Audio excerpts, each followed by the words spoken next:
అందరికీ నమస్కారం. ఈరోజు మనం మనందరి జీవితాలకు సంబంధించిన ఒక చాలా ముఖ్యమైన విషయం గురించి మాట్లాడుకుందాం. అదే ఆర్టికల్ 41. వినడానికి ఏదో చట్టంలా అనిపించినా ఇది కేవలం బ్రతకడం గురించి కాదు, గౌరవంగా బ్రతకడం కోసం మన రాజ్యాంగమిచ్చిన ఒక గొప్ప వాగ్దానమన్నమాట. సరే, మరి దీని గురించి వివరంగా చూద్దాం. ఈ ఒక్క మాటతో మొదలుపెడదాం. ఆలోచించండి, జీవితమంటే కేవలం శ్వాస తీసుకోవడం, వదలడం మాత్రమేనా? కాదు కదా. దానికొక అర్థముండాలి. గౌరవం, పని, ఒక భద్రత, ఇవే మనిషికి కావలసినవి. ఈరోజు మన చర్చ అంతా ఈ ఆలోచన చుట్టూనే తిరుగుతుంది. అవును, మనిషికి గౌరవం కావాలి. నిజమైన జీవితమంటే అదే. భవిష్యత్తు మీద ఒక భరోసా ఉండాలి, ఒక భద్రతాభావం ఉండాలి. మన రాజ్యాంగంలో పొందుపర్చిన ఈ నిబంధనకు ఇవే పునాదులు. అయితే ఈ గౌరవానికి, భద్రతకు ఎప్పుడు ప్రమాదం వస్తుంది? అసలు గౌరవంగా జీవించడమంటే ఏంటి? ఎందుకంటే జీవితం ఎప్పుడూ ఒకేలా సాగదు కదా. వయసు పైబడుతుంది, అనుకోకుండా అనారోగ్యం రావచ్చు, లేదా ఉన్న ఉద్యోగం పోవచ్చు. ఇలాంటి క్లిష్ట పరిస్థితులు వచ్చినప్పుడు మన పరిస్థితి ఏంటి? మనల్ని ఎవరు ఆదుకుంటారు? ఇది మనలో చాలామందిని భయపెట్టే ప్రశ్న. సరిగ్గా ఆ భయానికే, ఆ ప్రశ్నకే మన రాజ్యాంగమిచ్చే సమాధానం ఆర్టికల్ 41. ఇది కేవలం ఏదో పుస్తకంలో రాసిన ఒక రూల్ కాదు. కష్టకాలంలో ప్రభుత్వం మనకు అండగా నిలబడుతుంది అని మన రాజ్యాంగ నిర్మాతలిచ్చిన ఒక బలమైన భరోసా. చూడండి, ఈ లీగల్ భాష అంతా పక్కన పెడితే ఆర్టికల్ 41 చాలా సింపుల్ అండ్ పవర్ఫుల్ విషయం చెప్తుంది. ఏంటంటే, ఒకవేళ ఎవరైనా వయస్సు పైబడటం వల్లనో, అనారోగ్యం వల్లనో, లేదంటే ఉద్యోగం లేకపోవడం వల్లనో పనిచేయలేని పరిస్థితి వస్తే ప్రభుత్వం వాళ్లని గాలికి వదిలేకూడదు. ఖచ్చితంగా సహాయం అందించి బ్రతకడానికి ఒక భరోసా ఇవ్వాలి. ఇది ప్రభుత్వం మనపై చూపే దయ కాదు, ఇది మన హక్కు. సో ఈ ఆర్టికల్ 41కి 3 ముఖ్యమైన స్తంభాలున్నాయన్నమాట. 1 పనిచేసే హక్కు, 2 చదువుకునే హక్కు, 3 ఒకవేళ పని చేయలేని పరిస్థితి వస్తే ప్రభుత్వం నుండి సహాయం పొందే హక్కు. ఈ 3 కలిస్తేనే ఒక వ్యక్తి గౌరవంగా జీవించగలడు.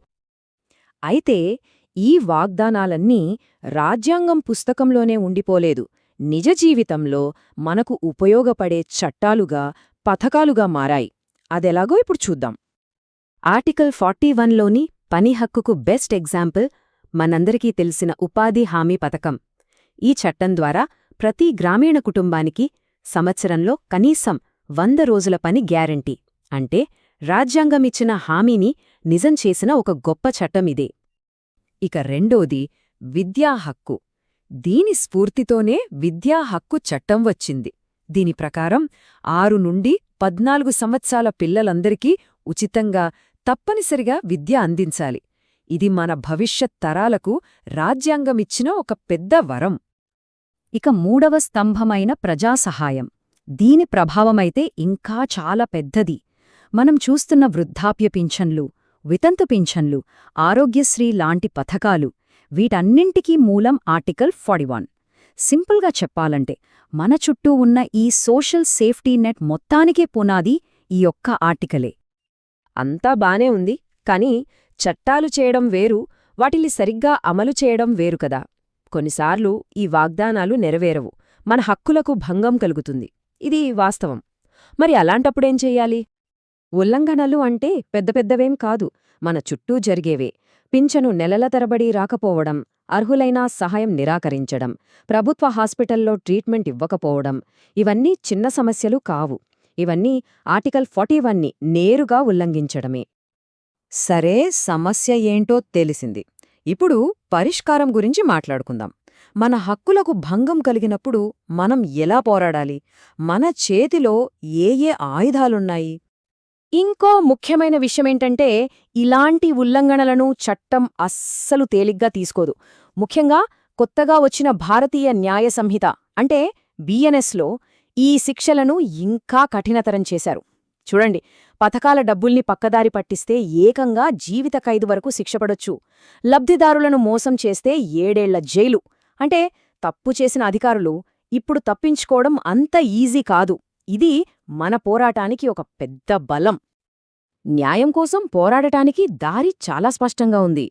ఫస్ట్ స్టెప్, స్థానిక ఎంఆర్ఓ లేదా తహసీల్దార్ కి రాతపూర్వకంగా ఒక కంప్లైంట్ ఇవ్వాలి. అసలు డబ్బులు ఎందుకు ఆగిపోయాయో తెలుసుకోవడానికి ఆర్టీఐని ఉపయోగించవచ్చు. అక్కడ పని జరగకపోతే కలెక్టర్ గ్రీవెన్స్ సెల్కి వెళ్ళాలి.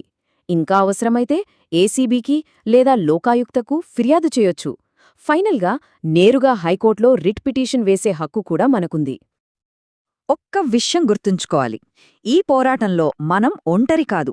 మన రాజ్యాంగాన్ని కాపాడాల్సిన న్యాయస్థానాలు, ముఖ్యంగా హైకోర్టు ఇలాంటి విషయాల్లో చాలా సీరియస్గా ఉంటాయి. సరే, చివరగా ఈ మొత్తం చర్చ నుండి మనం గుర్తుంచుకోవాల్సిన అతి ముఖ్యమైన మాట ఒక్కటుంది. ఈ ఒక్క వాక్యాన్ని గుర్తుంచుకోండి చాలు. మనకు వయసైపోయినా, జబ్బు చేసినా, పని లేకపోయినా మనల్ని పైకి లేపడానికి ఒక చెయ్యి ఉంది. ఆ చెయ్యి పేరే ఆర్టికల్ 41. ఇది మన రాజ్యాంగం మనకు ఇచ్చిన గొప్ప ధైర్యం, ఒక భరోసా. ఈ హక్కు గురించి తెలుసుకోవడం, అవసరమైనప్పుడు దాన్ని ఉపయోగించుకోవడం మనందరి బాధ్యత.